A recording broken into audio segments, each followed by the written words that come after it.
기 내러티브 두 번째 시간으로 구원이 필요합니다. 함께 같이 읽겠습니다. 구원이 필요합니다. 한 번 더 합시다. 구원이 필요합니다. 아멘. 구약 신학자 월터 브루그만은 출애굽기에서 네 가지 주제가 있다고 말하면서 이렇게 소개하고 있습니다. 첫 번째 주제는 우리 같이 읽겠습니다. 억압의 상황에서 자유를 얻는 해방을 다룬 이야기다. 이스라엘 백성이 억압 상황 가운데 있는데 그들이 어떻게 자유를 얻고 해방을 얻었는가라는 그 내러티브를 기록했다라는 것이죠. 두 번째 주제는 같이 읽읍시다. 하나님이 1인칭으로 시내산 율법을 선언하시는 것은 이스라엘의 생활의 모든 것에 대한 하나님의 뜻을 선포하는 것이다. 아멘.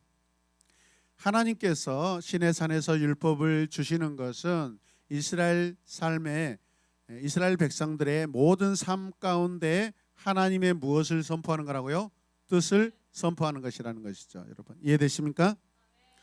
세 번째 같이 읽읍시다. 시내산에서 맺어진 언약은 서로 구속한다. 이스라엘과 여호와는 친밀하게 포기할 수 없이 서로에게 뭐 되어 있다? 관계되어 있다. 하나님과 이스라엘 백성들은 반드시 관계하고 있다라는 말씀입니다. 마지막으로 네 번째 주제는 이렇습니다. 함께 읽을까요? 하나님은 성막 제도를 통해 이스라엘 가운데 계속해서 임재하신다. 아멘. 하나님께서 성막 제도를 이스라엘 백성들에게 허락하신 이유는 하나님께서 그들과 함께 계시길 원하십니다. 임마누엘이라고 그렇죠, 여러분.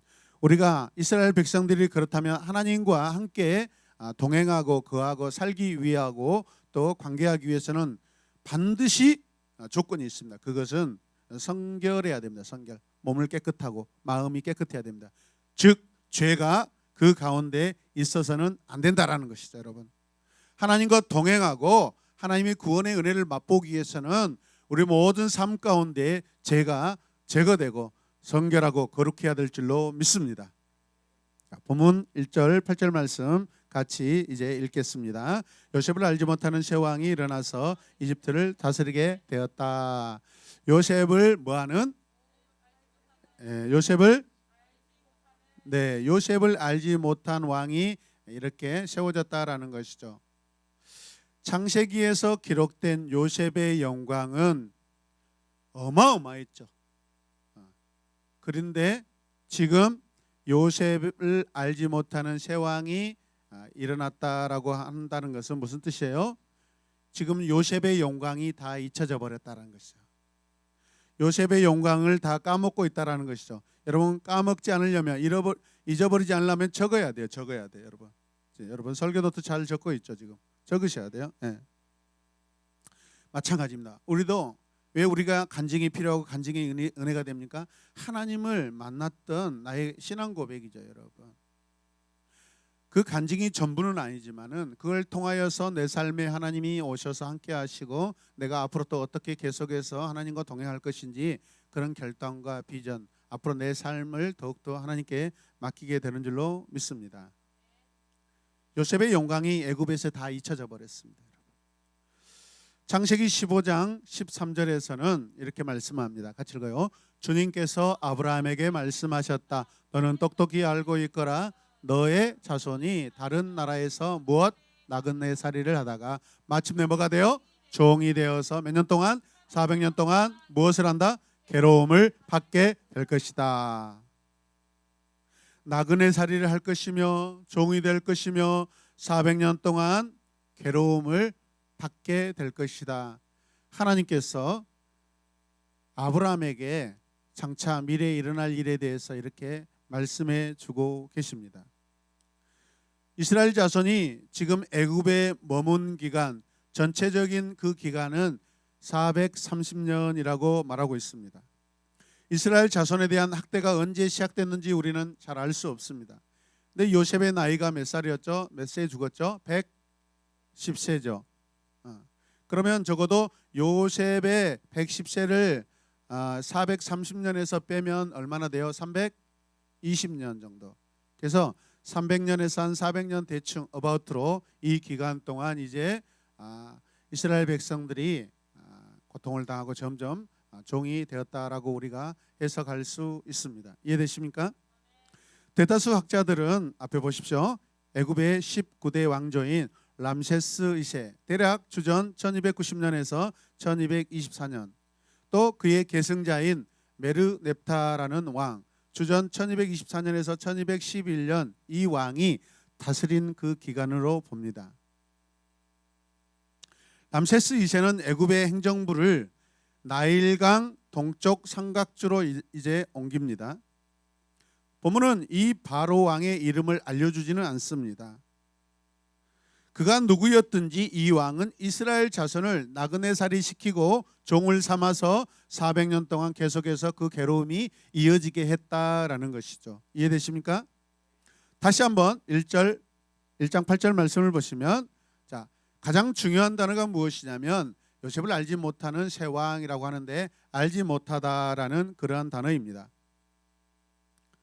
이 바로는 요셉을 알지 못했다라고 하는 것이죠.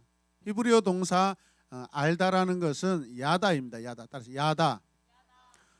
하나님께서 그가 택하신 백성들과 관계하다, 하나 되다라는 그런 의미를 가지고 있죠.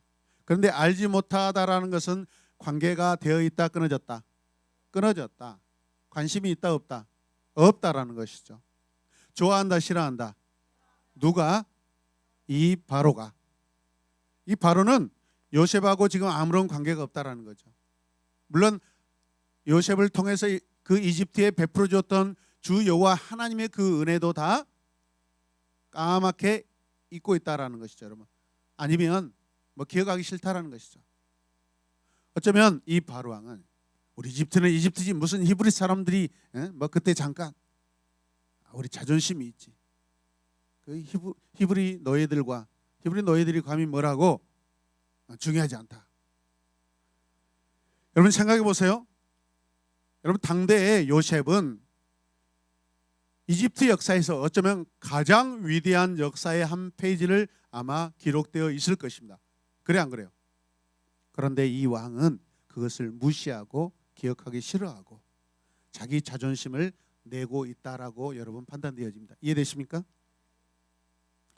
우리도 하나님을 알 때, 처음 만났을 때 얼마나 뜨겁고 열정적이고 눈물 범벅, 여러분 기도가 뜨거웠고, 하나님 나 정말 내 평생 하나님께 드리겠습니다라고 그 결단했다가 시간이 점차 흐르면은 우리의 믿음, 우리의 신앙은 점점 식어지고 하나님 만나주셨던 그 첫사랑들은 다 떠나가 버리고, 어때요 지금? 하나님과 아무런 관계없는 것처럼 오히려 기억하기 싫어하는, 마치 오늘 바로왕처럼 우리 자신이 그렇게 변할 수 있다는 것을 여러분 기억하시길 바랍니다. 자, 이 왕은 지금 관계없음으로 지금 일관하고 있습니다. 자, 9절에서 10절 본문 읽을까요? 시작. 그 왕이 자기 백성에게 말하였다. 이 백성 곧 이스라엘 자손이 우리보다 수도 많고 힘도 강하다. 그러니 이제 우리는 그들에게 신중히 대처해야 한다. 그렇지 하지 않으면 그들의 수가 더욱 불어날 것이고, 또 전쟁이라도 일어난 날에는 그들이 우리의 원수들과 합세하여 우리를 치고 이 땅에서 뭐 할 것이다? 떠나갈 것이다. 바로가 요셉을 알지 못하여 이스라엘 백성에게 저지른 악행들이 오늘 이 본문에 기록되어 있습니다. 뭐가 기록되어 있어요? 바로의 악행. 악행이 뭐예요? 그렇죠. 김혜빈 친구에게 20점 주겠습니다. 어제부터 계속 지금 20점이 가고 있어요. 바로가 요셉을 알지 못하여 이스라엘 백성들을 지금 괴롭히고 있다는 것이죠. 그 괴롭힌 증거들이 무엇입니까? 강제 노동을 시키고 있어요. 이스라엘 백성을 왜 학대합니까? 네. 이스라엘 백성을 왜 괴롭힙니까? 예, 구체적인 것이지만은 이것들을 우리가 어떤 한 단어로 이야기하면 염려이고 걱정입니다. 염려이고 걱정입니다. 다시 염려. fear라고 하는 게 이게 공포라는 뜻 아니겠어요? 공포감이 온 거죠. 이게. 바로가 이스라엘 백성들을 생각할 때 굉장히 공포적인 그런 느낌을 지금 갖고 있다라는 것입니다. 걱정은 뭐예요? 영어로 워리. 워리. 강아지 이름이 아니에요, 여러분. Don't worry, be happy. 여러분. 근데 바로 왕은 해피가 없어요. 해피 강아지도 없고 워리 강아지만 있는 것 같아요. 웃으시길 바랍니다. 하하하하하. 여러분, 바로가 왜 염려할까요? 우리보다 수가 많고 힘이 강해 보이니까. 뭐 한다고요? 우리보다 수가 많고 힘이 강해 보이니까. 또 바로가 왜 걱정해요? 원수들과 전쟁하면 반란을 일으킬까 봐. 이해되십니까? 그런데 오늘 바로 왕은 이 시점에서 굉장히 중요한 고백을 하고 있습니다. 신중히 대처하자라고 이야기합니다. 같이 고백해요. 신중히 대처하자. 아니, 왕이면 이렇게 괴로운 상황에서, 걱정된 상황에서 저 같으면 이 이스라엘 백성들을 다, 이스라엘 자손들을 죽여버리거나 어떻게 완전히 해버릴 것 같은데 뭐 하자고 그래요? 신중히 대처하자. 이 신중히 대처하자라는 바로의 고백 가운데 굉장히 중요한 어떤 뜻들이 있는 것 같아요. 무엇일까요, 여러분? 바로 왕은 이스라엘 자손을 쫓아내거나 죽일 마음이 있을까요, 없을까요? 없어요, 없어. 왜 그럴까요? 그렇죠. 그래서 여러분, 신중히 대처하자라고 결론을 내리고 있는 것입니다. 자, 11절 말씀 같이 읽읍시다. 그래서 이집트 사람들은 이스라엘 자손을 부리는 공사 감독관을 두어서 강제 노동으로 그들을 억압하였다. 이스라엘 자손은 바로가 곡식을 저장하는 성읍 곧 비동과 람셋을 건설하는 일에 끌려 나갔다. 제가 빨간 글씨로 강제 노동이라고 해놨는데 보이지 않죠? 어디에 강제 노동을 할까요? 비돔과 람셋을 건설하는 일입니다, 여러분. 애굽은요, 인구 이동 때문에 굉장히 골머리를 앓았다고 해요. 여기서 인구 이동이라는 게 무엇이냐면 이집트 본토 사람들 아니고 주변 나라에서 이집트로 유입되는 이방 나라 사람들, 대표적으로 지금 누구죠? 히브리 사람들이죠. 히브리 사람들. 이 사람들이 들어왔다 나갔다 자꾸 그러는 것이죠, 여러분. 그러니까 나라가 때로는 어떤 경제적인 어떤 무역 활동으로는 좋을 수 있지만은 자꾸 어수선하는 거예요. 어떤 정보들도 이동할 수 있고 분위기가. 이 이주민들이 애굽 땅을 차지할 수 있다라는 그런 두려움도 오는 것입니다, 여러분. 애굽의 원수들과 손잡고 애굽 땅을 떠날 것이라는 그러한 바로 왕이 지금 상상을 하고 있어요. 여러분, 실제적으로 일어난 일이 아니죠. 지금 상상이죠. 예측하고 있죠. 그래서 바로가 무엇을 해요? 이스라엘 자손을 강제 노동으로 강제 이사를 시켜버립니다. 어디로? 비동과 람셋 건설 현장 그 지역으로 여러분 이동시켜버리고 이사시켜버려요. 이해되십니까? 사랑하는 성도 여러분, 너무 많이 가지고 있으면 그 가지고 있는 것 때문에 여러분 걱정하고 두려워하는 거예요, 여러분. 힘들어요. 따라서 힘들어요. 그래서 여러분, 이스라엘 자손들이 어디에 가 있어요? 비돔과 람셋 건설 현장에 가 있어요, 여러분. 비돔과 람셋은 이집트의 국가 창고입니다. 국가 창고. 따라서 국가 창고. 이곳에 곡식을 저장합니다. 아마도 큰 전쟁을 대비해서 곡식을 저장할 창고를 짓고 있는 것 같습니다. 이 창고를 짓는데 이스라엘 자손을 강제 노동을 시키고 있는 것이죠. 이집트가 강대국이긴 하지만 끊임없이 이웃 나라들과 전쟁에 늘 그런 긴장관계에 있다라는 것이죠, 여러분. 그래서 그게 걱정이 되고 두려움이 되고 있습니다. 이해되십니까? 힘들어요. 누가 힘들다고 그래요? 바로가. 바로 힘들어요. 바로와 이스라엘의 관계를 볼까요? 여러분, 뭐라고 할까요? 성경은 바로가 그들에게 대하여 그것에 대하여라고 고백합니다. 같이 고백합시다. 그들에게 대하여 그것에 대하여. 여러분, 이 단어 가운데, 이 문장 가운데 바로가 지금 이스라엘 자손들을 호칭하고 지칭하고 있는데 어떤 사랑과 존경과 어떤 좋은 관계의 어떤 그런 마음들이 보이는 것 같아요? 없는 것 같아요? 예, 없어요. 어떤 물건 취급하고 있는 것 같아요. 그래서 어쨌든 이런 상황은 실제적으로 정치적 혼란을 가져올 수 있다라는 것이 지금 전제하고 있는 거예요, 여러분. 그래서 자기가 판단하고 예측하고 추측하고 그래서 염려하고 뭐예요? 걱정하고 있어요. 통치자로서 바로는 두 가지 염려를 하고 있는 거예요. 이스라엘 자손이 많고 강하다. 그리고 이 땅에서 그들이 나갈 수 있다라는 것이죠. 하나님이 야곱에게 주신 두 가지 약속이 있습니다. 곧 야곱에게서 하나님께서는 백성들의 총회가 나올 것이다 이야기합니다. 백성들의 총회, 나라와 국가가 만들어진다라는 것이죠, 여러분. 지금 이 이집트 안에서 이스라엘 자손이 민족으로서 지금 성장하고 있습니다. 완성되어 가고 있습니다. 믿으십니까? 그리고 하나님께서 한 번 더 말씀하실 때 하나 추가적인 한 가지가 무엇이냐 하면 야곱에게 가나안 땅을 주시리라라고 말씀하셨습니다. 그런데 지금 이 백성 이스라엘 자손은 지금 어디에 있어요? 이집트 안에 있죠. 그런데 하나님의 말씀대로라면 여러분 이스라엘 자손들은 어디로 가야 돼요? 가나안으로 가야 돼요. 가나안으로. 이곳에서 백성들의 총회가 만들어지고 가나안 땅을 주시라고 하는 그 말씀을 성취되기 위해서는 이제 이 백성들이 가나안 땅으로 가야 돼요. 지금 그렇다면 이스라엘 백성들의 미래와 바로의 생각하는 바로의 결단과 정면으로 지금 부딪히고 있는 거예요, 여러분. 내보내지 않겠다라는 그런 바로의 정책과 이스라엘 백성들은 반드시 나가야 하는 그 정책이 하나님의 정책이 지금 서로 마치 맞짱 뜨고 있는 그런 관계예요.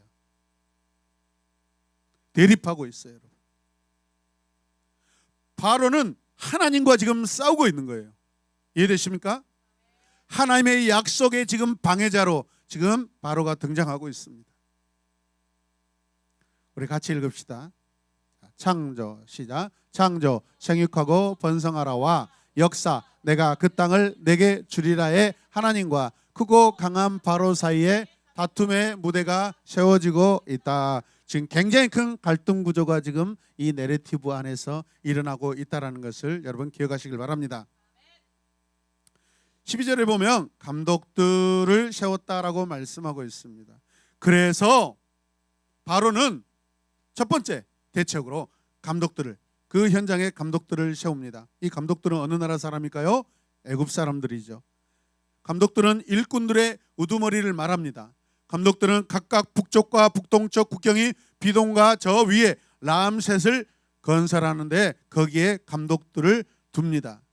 이렇게 건설된 도시들은 국가 보호와 전쟁을 위해 군사기지로서 역할을 하게 되는 것이죠. 국가방위 보호 시설이라는 것이죠, 여러분.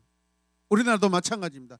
우리 유일하게 분단 국가로서 지금 저 북한과 남한이 지금 서로 경계선을 긋고 있고 서로 보호구역을 정해놓고 있고 그래서 그것을 휴전선을 지금 만들어서 서로 넘어가고 넘어오지 못하게 하고 있죠, 여러분.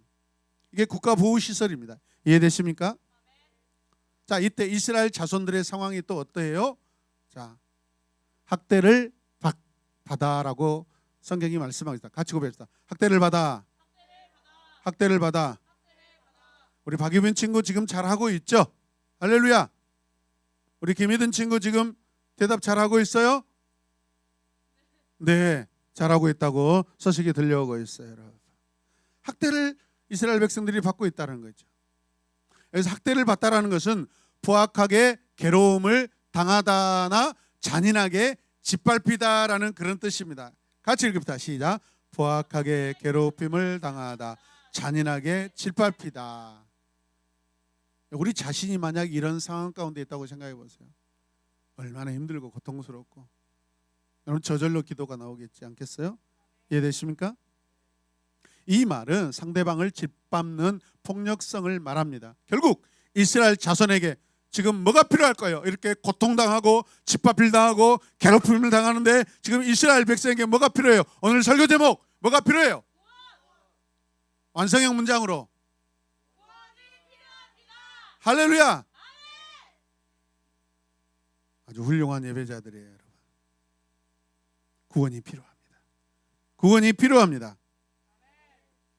본문 12절 말씀 같이 읽읍시다. 그러나 그들은 억압받을수록 그 수가 더욱 불어나고 자손이 번성하였다. 그래서 이집트 사람들은 이스라엘 자손을 몹시 싫어하였고.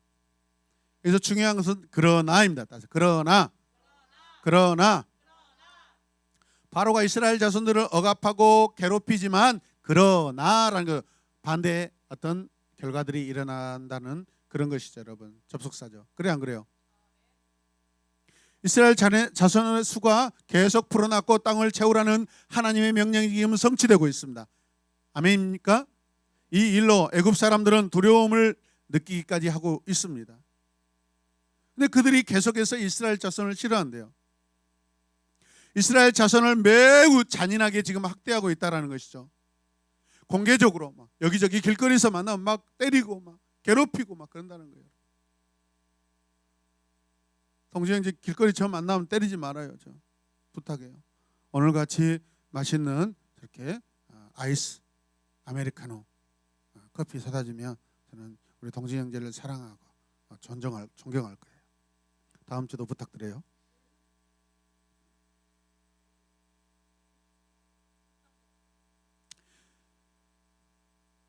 한번 여러분 생각, 이스라엘 자손이 심하게 학대를 받으면서도 그러나 계속 번성한다라는 것은 여러분 바로의 편에서는 이게 굉장히 고통스러운 일이에요. 재앙 같은 거예요.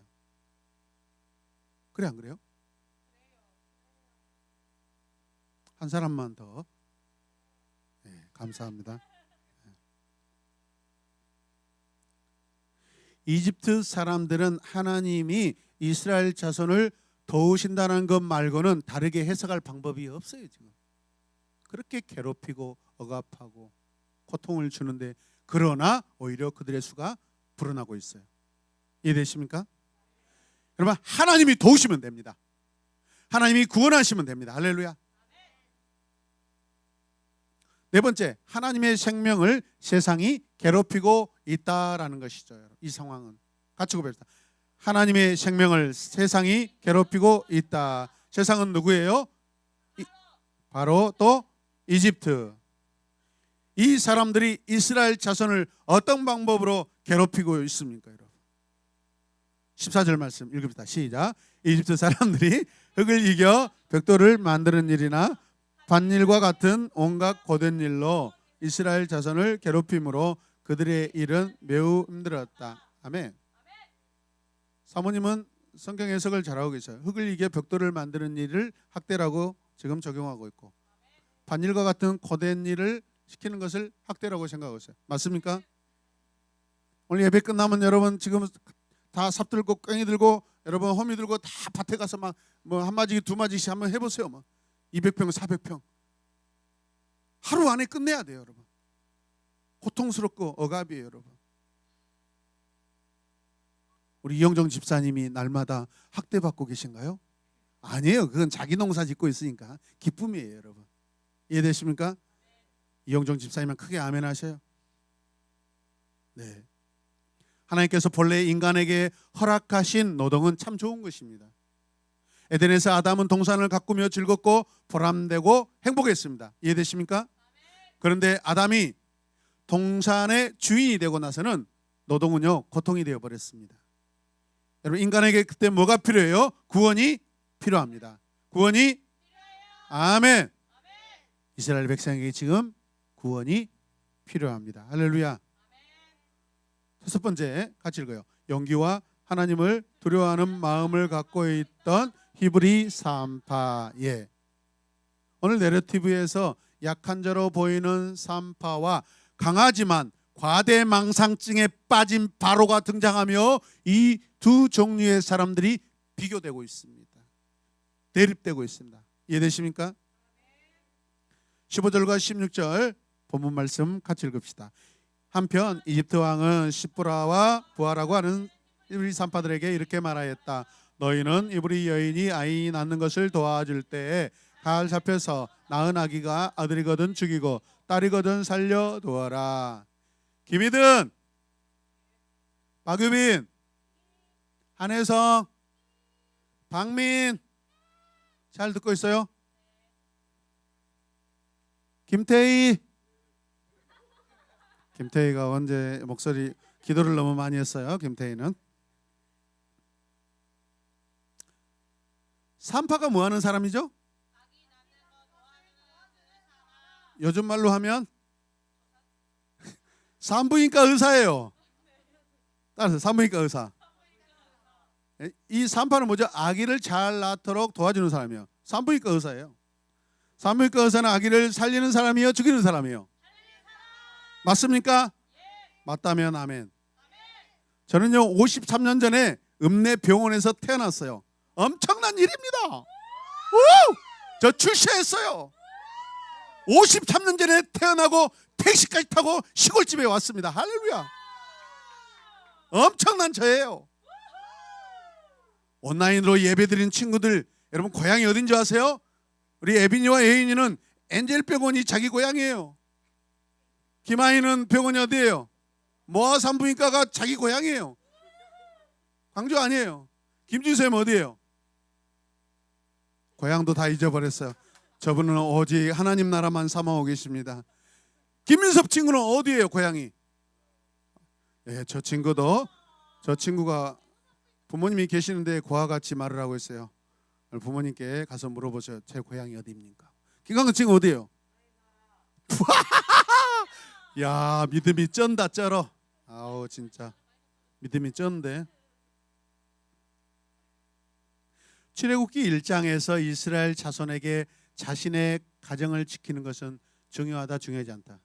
굉장히 중요해요. 왜? 하나님의 약속의 성취를 해야 되기 때문에. 이해되십니까? 우리 가정에, 히브리 가정에, 이스라엘 자손의 가정에 자녀들이 계속해서 태어나는 것은 하나님의 뜻이다 아니다? 왜 간지나게 그렇게 대답해요? 뜻? 하나님 뜻이 맞아요, 여러분. 같이 고백해요. 하나님 뜻이다.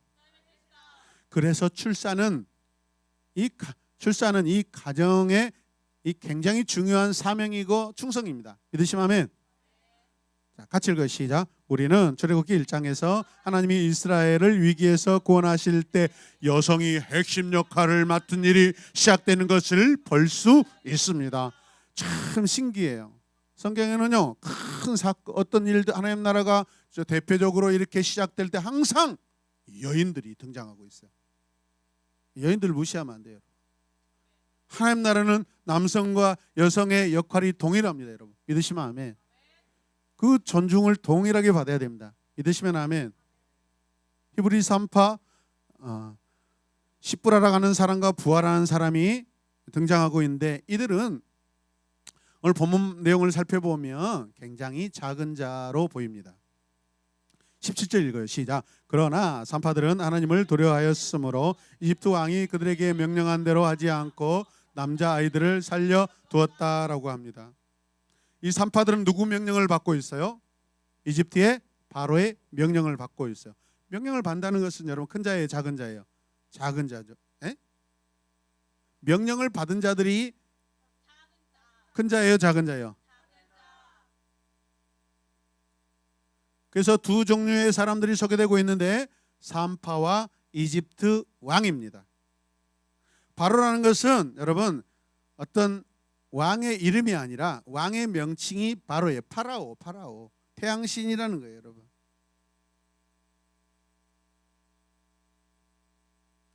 이 두 사람들이, 이 두 부류가 감히 비교될 수 있는 존재입니까? 산파와 이집트 왕이 비교될 수 있는 존재입니까? 그런 관계입니까? 감히 비교할 수 없습니다. 명령하는 자와 명령을 받는 자들입니다. 비교할 수 없는 관계예요. 그래서 오늘 말씀 보면 6번째, 작은 힘의 시브라 부하와 큰 힘의 이집트 왕이 대립적인 그런 관계로 등장하고 있어요. 큰 힘을 가진 이집트 왕이 과대망상적인 포악한 힘을 가지고 있어요. 그의 이름이 생략되어 있어요. 구체적으로 성경이 그 파라오의 이름이 누구다라고 말하지 않아요. 왜 그럴까요? 그 이름이 성경 안에서 이런 역할들로 이집트 자손을 괴롭히는 거 하나님 편에 중요하다, 중요하지 않다? 중요하지 않아요, 여러분. 중요하지 않아요. 그런데 반대로 히브리 산파들은 자신들이 여호와에 대한 두려움을 갖고 있어요. 그런데 이 여인들이 힘이 있어요. 어떤 힘이 있을까요? 여호와의 힘입니다. 여호와의 힘은 그들에게 충분합니다. 하나님은 그들의 이름을 구체적으로 출애굽기에서 기록되게 하십니다. 시프라와 부하라고 그들의 이름을 굉장히 정확하게 얘기합니다. 본문에서 이 산파라는 말이 7번 등장하는데 마찬가지로 그들의 이름도 굉장히 반복되게 등장하고 있어요. 오늘 이 본문 안에, 이 내레티브 안에서 어떻게 보면 이집트 왕 바로보다 산파 시프라와 부하는 훨씬 더 큰 자로 여러분 부각되어 있어요. 이해되십니까? 여러분 이게 신앙의 비밀이에요. 오늘 이 두 여인과 그녀들의 무모한 용기가 오늘 내러티브를요 굉장히 재미있게 여러분 분위기를 지배하고 있어요. 첫째 산파의 이름은 시프라였고 둘째 산파의 이름은 부하였다. 여기서 이름이 나오지 않는 바로와 비교되고 있어요. 오늘 내러티브에서 이집트 왕이 이름은 별로 중요하지 않다고 그렇게 생각돼요. 세상에는 기록되었을지라도 하나님 말씀에는 기록되지 못하고 있어요. 여러분 명심하시길 바랍니다. 아멘. 진짜 작은 힘은 무엇이고 진짜 큰 힘은 그럼 무엇일까? 하나님의 관점으로 우리가 생각해 볼 때 하나님 나라 관점으로 생각해 봐요. 작은 힘은 뭐예요? 하나님을 두려워하지 않은 것이고 큰 힘이 뭐예요? 하나님을 두려워하는 것이 오히려 큰 힘이라는 거예요. 그게 여러분 사람을 넣어보세요. 작은 힘이 누구예요? 바로 왕. 큰 힘은? 큰 힘을 가진 자들은 시프라와 부하겠죠. 이해되십니까? 이 말씀에서 여러분 이제 18절 말씀을 같이 또 읽읍시다. 시작. 이집트 왕이 산파들을 불러서 그들을 꾸짖었다. 어찌하여 이를 이렇게 하였느냐? 어찌하여 남자아이들을 살려두었느냐? 이 말씀에서 이긴 자와 진 자를 나눈다면 누가 이긴 자이고 누가 진 자 같아요? 사실상 바로를 계속 이긴 자는 산파들입니다. 왜? 바로는 계속 명령하였지만 듣지 않고 있습니다. 여러분. 바로가 명령한 대로 되지 않고 오히려 산파들이 원하는 대로 지금 되고 있습니다. 그러니까 이긴 자가 누구예요? 예, 이긴 자는 이만희가 아니고 여러분 산파, 시프라, 부하입니다. 믿으시면 아멘. 이긴 자는 이만희가 아니에요, 여러분.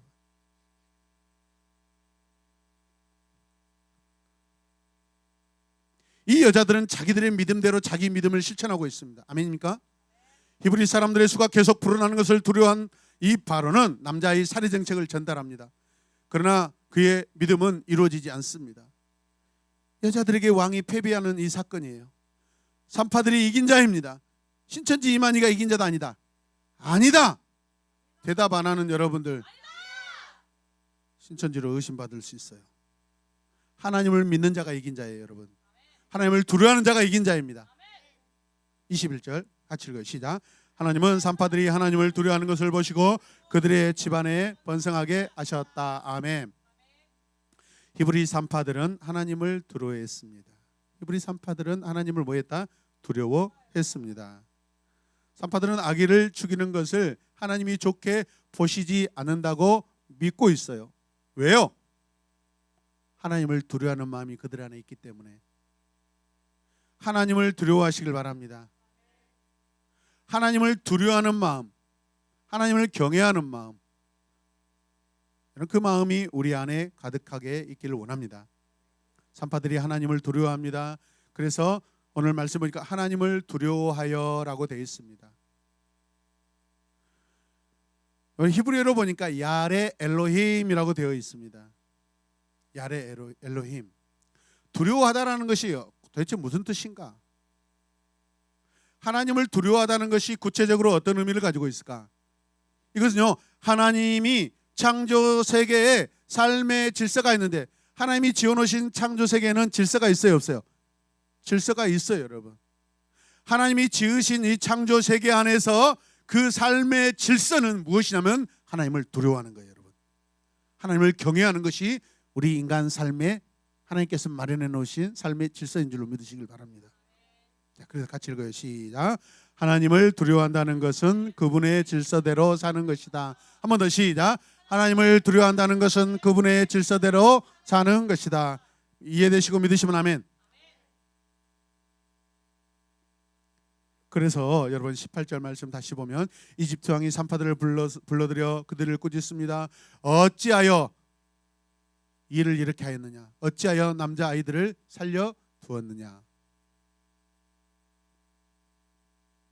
하나님의 질서는 살리는 것입니다. 바로가 너희가 어찌하여 남자아이를 살려뒀느냐 합니다. 19절 말씀 보니까 산파들이 바로에게 대답합니다. 히브리 여인들은 이집트 여인과 같지 않습니다. 놀라운 일이에요. 여러분. 오히려 더 자유가 있고 더 부유하고 더 많이 먹고 살 수 있다라는 이 이집트 여인들이 오히려 그 고된 노동과 그 억압 가운데 살고 있는 히브리 여인보다 못하다라는 거예요. 건강이 좋지 않다라는 거예요, 여러분. 참 놀라운 일이죠. 구체적으로 그들은 기운이 좋아서 산파가 그들에게 이르기 전에 아기를 낳아 버립니다라고 고백하고 있습니다. 하나님께서 산파들에게 바로왕 앞에서 그들에게 지혜를 주십니다. 하나님이 지혜를 주신다는 것은 그 산파들을 구원하셨다는 거예요, 여러분. 지혜를 주시지 않으면 거기서 여러분 죽어요. 죽어. 근데 여러분 거기서 살아납니다. 구원받은 것이죠. 너희들 왜 남자아기를 안 주겠느냐? 바로가 신문합니다. 왕이시여, 그들은 기운이 좋습니다. 이게 그 단어들을 해석해 보니까 이런 의미예요. 생기가 넘치고 건강하다라는 거예요. 다시 말하면 히브리 여인들은 생기발랄합니다. 생기발랄해요. 오, 왕이시여, 이집트 여인들은 약한데 그들은 생기가 발랄해 가지고 너무 건강해요. 누가 주시는 힘일까요? 여호와 하나님께서 주시는 생기발랄이에요. 따라서 생기발랄. 만약 산파들이 일부러 그 아이들을 살리려고 천천히 미그적거리면서 천천히 걸어갔다면 그들이 감시당하고 있는데 구인들하고 감시당하고 있을 텐데 바로 여러분 처형당했을 거예요. 그렇지 않다는 거예요. 실체적으로 열심히 달려가고 여러분 왕의 명령대로 그 병사들의 그 감시하에서 열심히 나름대로 열심히 달려가고 조급하게 성급하게 달려가도 이미 그 이미 산모들은 아기를 낳았다라는 거예요. 왜? 생기발랄해서. 이 생기발랄은 누가 주신 거예요? 하나님이 주신 힘이에요. 할렐루야. 산파들이 일부러 늦게 가고 민그적거리지 않았어요, 여러분. 산파들은 총총걸음으로 갔을지라도 하나님의 힘이 히브리 여인에게 임하셨기 때문에 그 여인들이 생기발랄하게 출산해 줍니다. 아들 낳아라 뿅, 딸 낳아라 뿅, 이렇게. 산파들은 일종의 사회적인 그런 용어로 시민 불복종을 하고 있는 것 같아요. 그렇잖아요. 따라서 시민 불복종. 이스라엘 자손들은 이집트 나라 안에 시민으로서 지금 살고 있는 거 맞아요? 맞습니다. 그런데 지금 이 두 산파는 왕의 명령을 이행하지 않고 있어요, 여러분. 어떻게 이행하지 않는지 모르겠어요. 시민 불복종의 어떤 그런 상황이 드러나고 있어요. 그래서 남자 아기를 살리는 것은 시민 불복종이에요. 그들이 늦게 찾아가고 여러분 청청걸음으로 가지 않아서 시민 불복종이 아니에요, 여러분. 국가 정책에 순종하지 않는 것처럼 보여요. 하나님의 이런 위기 상황에서 이브리 산파들 지금 구원하고 계셔요. 할렐루야. 바로 왕은 죽이는 정책이지만 하나님의 정책은 생명을 살리는 정책이에요, 여러분. 할렐루야.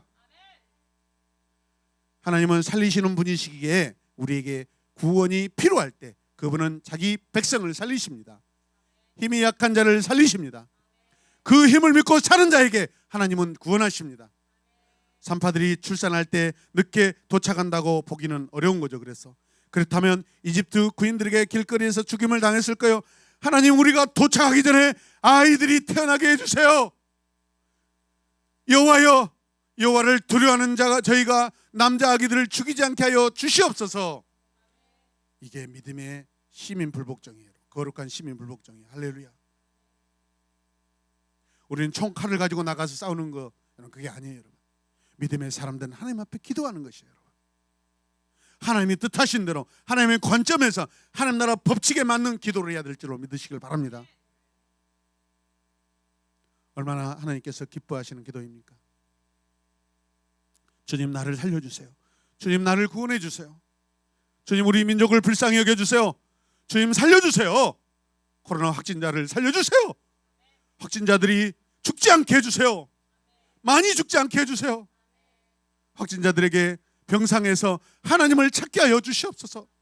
그들은 우리보다 더 두려움 가운데 있을 것인데 하나님은 그때 병상에서 오히려 지금 교회들이 욕먹고 있지만은 여러분, 확진자들이 병상에서 죽음과 그 다투고 있고 두려워하는 나머지 걱정하고 있을 때 거기에 하나님이 찾아가 주셔서 그들을 구원하여 주시옵소서.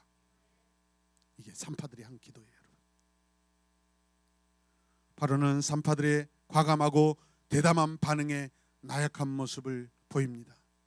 바로가 학대할수록 이스라엘 자손은 불어나는 거예요. 아니, 어쩌라고. 왕이시여, 히브리 여인들은 너무 건강합니다. 우리가 어찌할 수 없습니다. 스스로 속으로 우리 하나님 만세. 바로가 시프라와 부하에게 남자 아기들을 죽이라고 명령했을 때 그 백성은 오히려 번성하고 매우 강해집니다.